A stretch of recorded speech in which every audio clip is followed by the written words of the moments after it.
like a terrorist act upon a city. You don't want to drink it, you don't want to cook it. I've had water that was discolored, foamy. And they keep giving us dirty crap that makes us sick. It hurts us. Bathing in the water, it's caused you to have skin problems then? Mm-hmm. Yeah, I be itchy. After I get out the tub, I itch. I noticed that the water was brown all the time, or that we were always getting rashes. This is the water without the filter. This is how fast it runs with the filter. See how slow it is? Okay. So we just finished washing dishes. That's how slow it comes out? That's how slow it comes out with the filter. So that could take you an hour to wash dishes? Hello. That picture is just sincere. It's just, it's how we feeling right now. It's how our kids are feeling. This is us. This is sincerely us right now. Leaders still here in Flint have no idea how to handle this situation. You may have heard the National Guard moved in last night, and they're on the ground today, which is good, but let me break it down for you. There are 7 members of the National Guard here. 7 members of the National Guard that are here today helping to sort out the problems that affect more than 100,000 people. They are hoping that by Friday, they'll have 30, maybe 40, but it may in fact be a week. Remember, people still can't drink the water here in Flint. It is still not safe. As I said, we heard from the leaders here in Flint this morning, and here's what was really telling. We asked who's in charge. Everybody had a different answer. You're live inside one of the few firehouses that still has water. In fact, take a look. These right here over my shoulder, these are the only filters that they still have available. They are out all over the city of Flint. And as you will see, this is a huge problem that appears to only be getting worse by the day. Flint today. Some fire stations low on supplies, others without any water or filters. Today, the governor working again to get out in front of what has become a crisis, saying more help is coming. But many who live here, who've had to deal with this mess for more than a year, tell me they just don't buy it. Well, Governor, with all due respect, what is taking so long? I mean, you say that you've learned about the situation in its entirety in October. Today at fire stations, there's no water, there's no filter at many stations. People outside tell us that they feel helpless, they feel stranded, and frankly, they don't believe you anymore. At what point do things change? Why isn't FEMA out here right now with trucks handing out water to people that need it? And we spoke with so many families here in Flint, and there's so many different stories. It's about the mom who has to figure out how to bathe her baby, the parents who are trying to figure out how do they mix that baby formula and they don't have water to use. It's about the kids at school who can't use the water fountain, and it's about the seniors who have to take medicine every other hour and don't have water to take it with. Then I open them, and I pour the water over in the kettle. Try to fill it up. Maggie Young is a caretaker for Mr. and Mrs. Holly. When they brush their teeth, wash their face, wash their hands, this is what I do. Every day, all day, is boil water. The Hollies are in their 90s and need help in their home, from bathing, cooking, to taking their medicines 5 to 6 times a day. Life has been made drastically more difficult ever since this Flint water crisis. I wash my face. My eye come and stinging in and look, my eyes was swollen so big. I went to the doctor. He said, "What's wrong with you?" I said, "I wash my face." So now Annie and her husband use bottled water. Well, when they can afford it. With too much money, I'm a poor woman. Yeah. If I was rich, it'd be a different thing. That's for the rich people.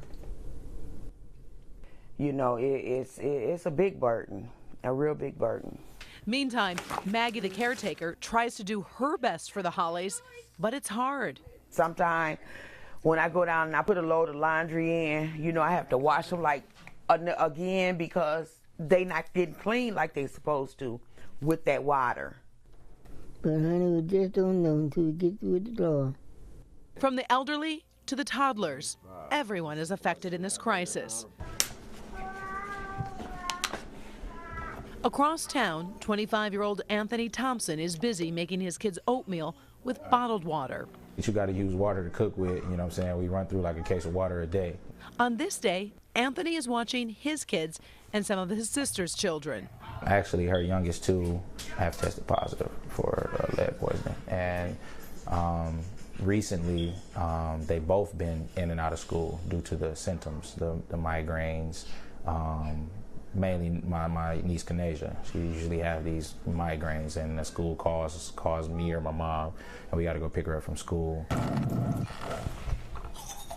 So Anthony is always keeping an extra eye on the kids, making sure they don't ingest the water. Brush their teeth, especially when you got kids that love to brush their teeth. Like my son, he enjoys brushing his teeth.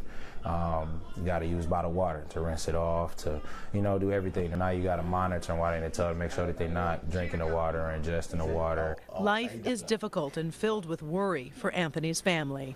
I wish that could be different, but it is what it is. It is my reality. But I usually always say, if you can make it in Flint, you can make it anywhere. Is it good?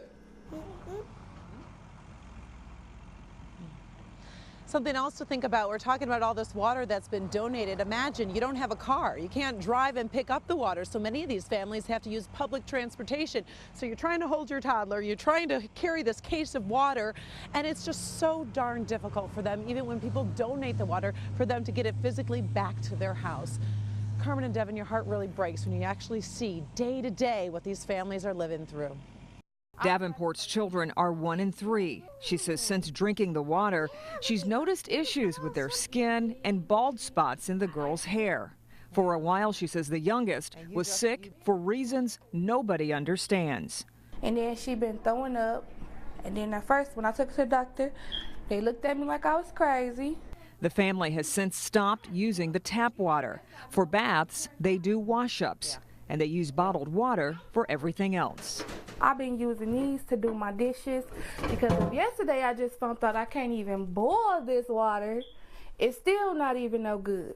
Bottled water. It is like gold here today in Flint, Michigan. You can see people leaving right now with the water that is available. Again, the governor, the mayor, and the health department all speaking out today, making it clear the water is still unsafe.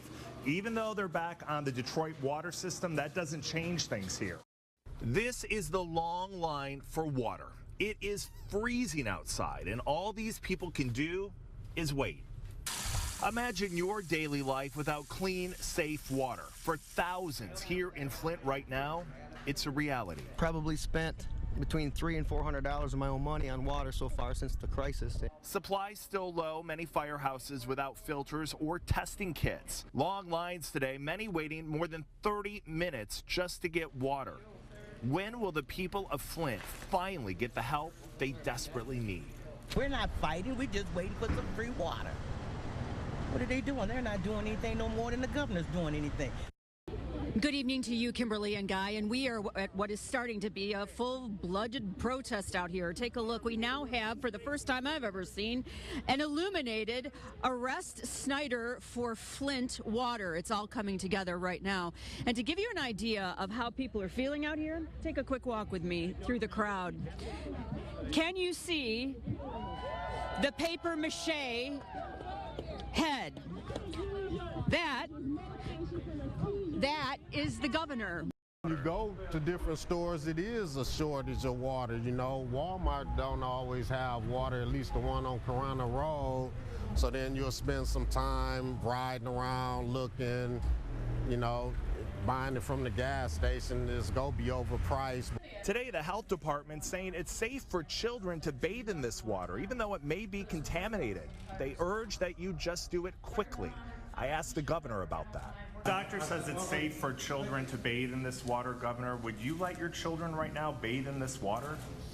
I would follow the advice from our chief medical officer. That medical officer also said an investigation needs to be done, though, to determine the source of the lead. Haven't we all gotten to the point now where we figured out it's water, that it's not paint chips or anything else? The mayor reinforced the point of water, as did the doctor.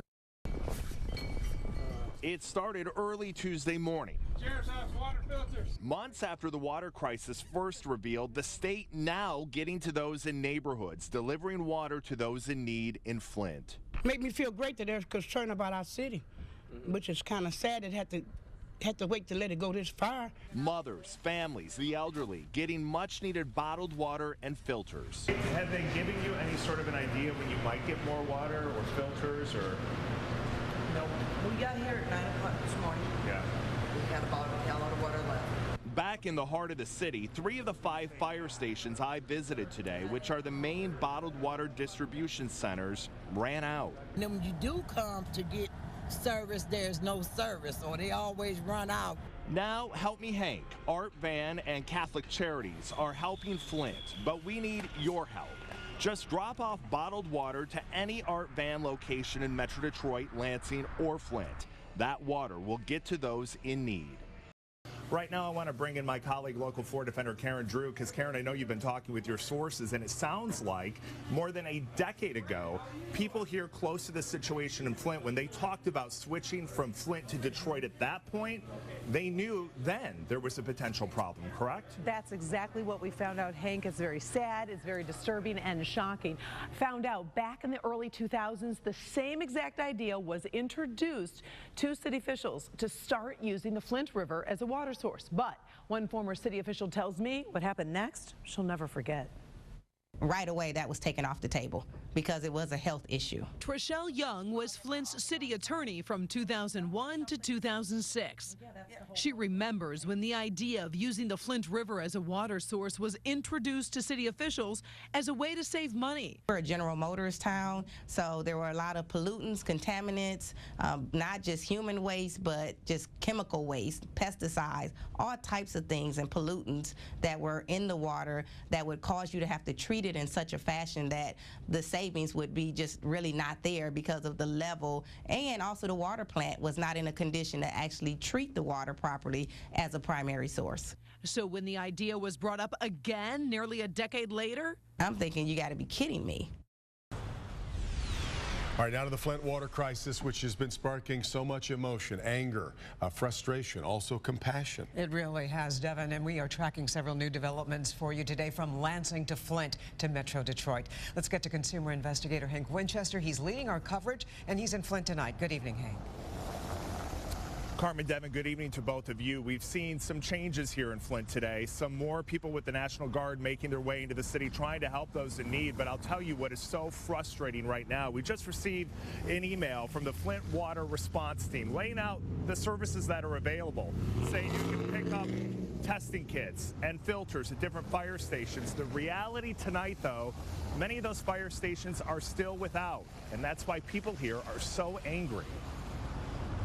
Flint today, more long lines, more frustrated residents. Some fire stations again running out of crucial supplies like water filters. It's bad. I wish they get it together. It is an astonishingly simple recipe. 3 simple atoms, 2 hydrogen, 1 oxygen, combining to create the stuff of life. It is as basic a need as we have. It's water. And on and around this pleasant peninsula, it seems to be everywhere. Michiganders have long held it up as the state's greatest resource. Surely it must be in the Great Lakes state. And then came Flint, where deposits of lead fouled that simple recipe to a potentially deadly degree. What could go so wrong? Tonight, where it started, and more importantly, where it's headed. Failure in Flint, inside the water crisis. Morgan, you did really, really good. What was that like, Morgan? Was it scary? Was it scary a little bit? Yes. Yeah, it was. Well, you did good. You did a very, very good job. Morgan, like any child that age, Karen, and I know you know, was very upset. She was crying. They had to do the test a few different times. I mean, once is usually scary enough, but unfortunately they had to do the blood draw 3 different times on Morgan. Huge crowds here, and I know you're seeing some of the video. Hundreds of parents and kids showing up. The volunteers were simply overwhelmed. Local 4 is teaming up with stations all across the state of Michigan for the Flint water crisis for Our Families Telethon. Please pick up a phone and call. These lines are going to be open all the way until 8 o'clock tonight. Again, what we're doing today is raising money for the children of Flint. We are helping to raise money for the Flint Child Health and Development Fund. We raised more than $1.1 million.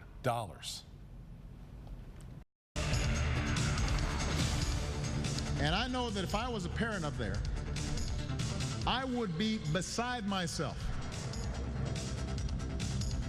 that my kid's health could be at risk.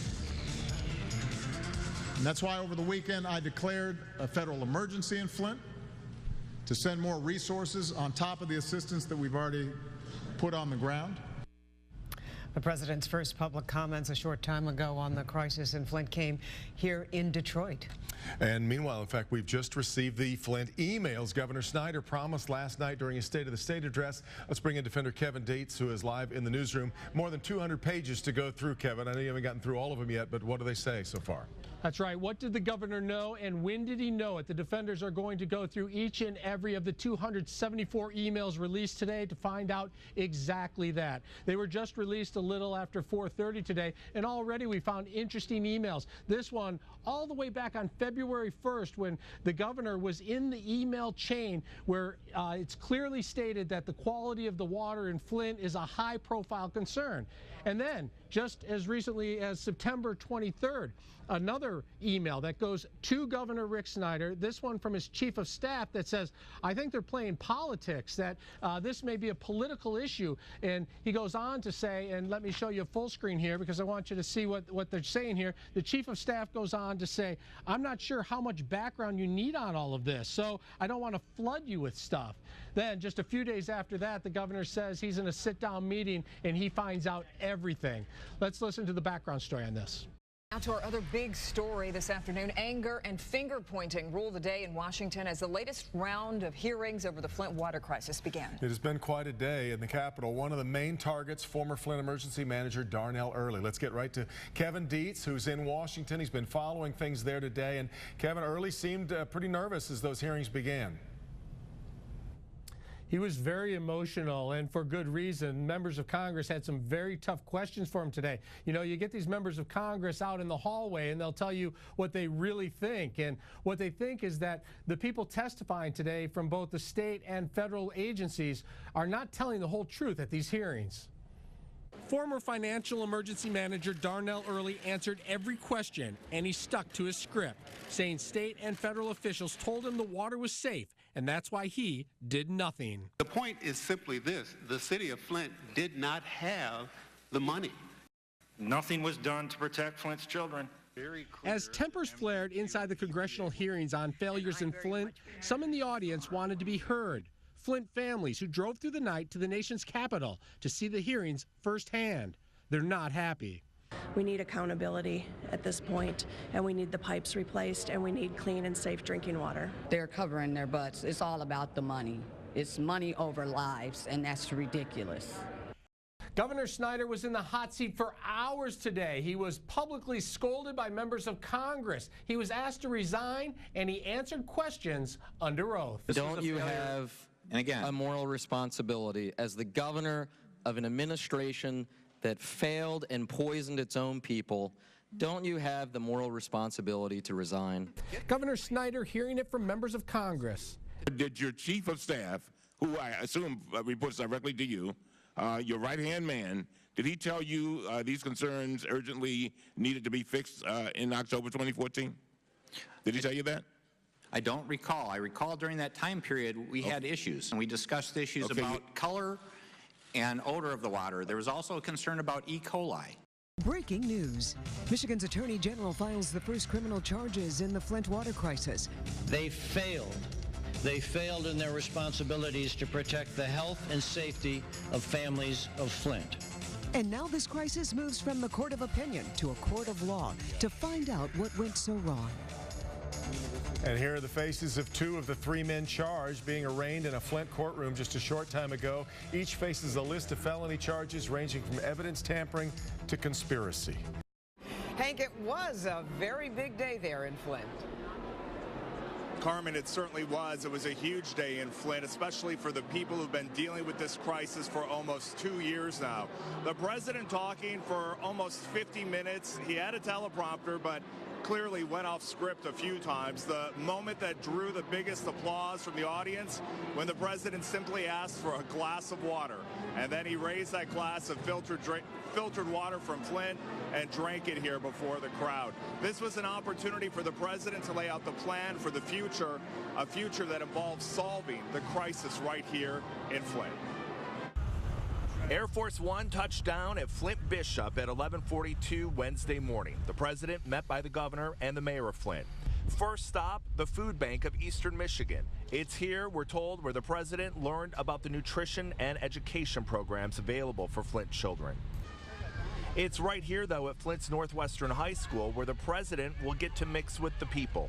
Hello, Flint! An enthusiastic crowd of about 1,000, a mix of students and also those who are struggling in Flint. Can I get some water? The president revealing more needs to be done to help Flint, and today a big announcement, $10 million to go to 10 different health centers in the state. I will not rest, and I'm going to make sure that the leaders at every level of government don't rest until every drop of water that flows to your homes is safe to drink and safe to cook with and safe to bathe in. What do you say to the people of Flint who say this has dragged on way too long? Well, again, no one wanted to see this happen to begin with. What I'd say is we found that filters are effective for all age groups, so we encourage people to use the filters. That's a good way to get good, clean, safe water. And we're working hard on the healing of the system. And again, it's not about picking. No, I've been very clear from the very beginning. This is not about picking a date and just saying it's the date. It's based on good science. Here's a picture that simply can't be ignored. As you come into the city of Flint proper from I-75, the first thing you hit is a park, and there are children playing in this park on a beautiful, bright, sunny day. And even with that, there is still a cloud hanging over their heads. They are a group of teenagers having fun, sort of. That's the base! Beneath the smiles and the laughter, there's a real concern for what the future holds for these young people. And it has nothing to do with grades, finances, or what they want to do when they grow up. It has everything to do with the water they drank and bathed in as they were growing up. When we noticed that the water had switched, my face would start breaking out. Like, it would get bumps easier and stuff like that. It's hard because, you know, like, we got different.